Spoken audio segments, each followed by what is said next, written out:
Ambulance আটকালে তারপর আমরা কোনো মতে এটাকে ম্যানেজ দিয়ে যে রুগী বিশ্বাস করি আমরা যখন বের হই, আমরা গেট থেকে বের হওয়ার সাথে সাথে ওরা বুঝে যায় যে হচ্ছে আমরা অ্যাম্বুলেন্সে ছিলাম। ডকুমেন্টস তৈরি করবো, কোন হসপিটালে কতজন নিহত তালিকা আছে।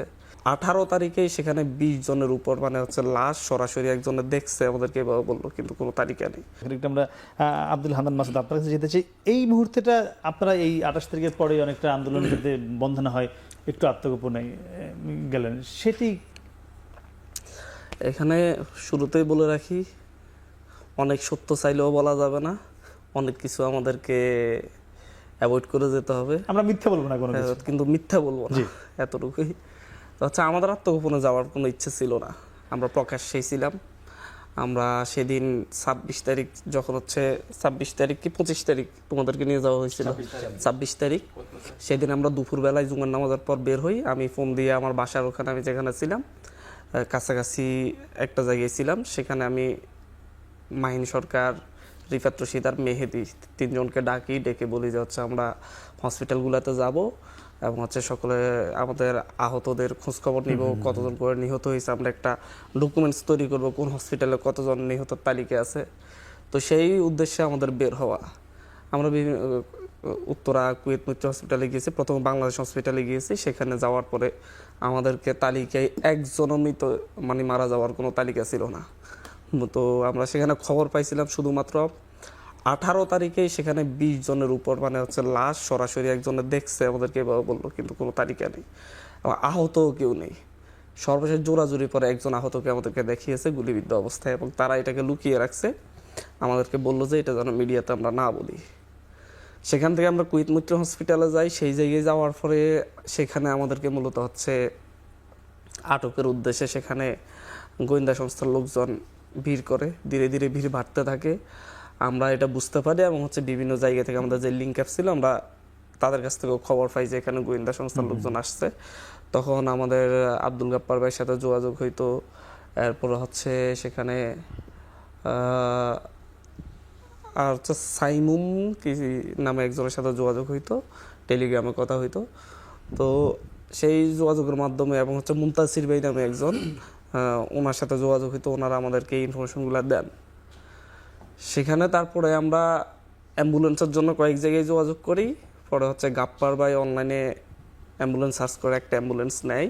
সেই অ্যাম্বুলেন্সে আমরা মাহিন সরকারকে ইয়ে করে মানে অসুস্থ রোগী সাজিয়ে আমরা সেখানে উঠি এবং নিজেদেরকে যথাসম্ভব লুকানোর চেষ্টা করি একেবারে ভিতর থেকে। সেই জায়গায় সেখানে নার্সরা আমাদেরকে হেল্প করে।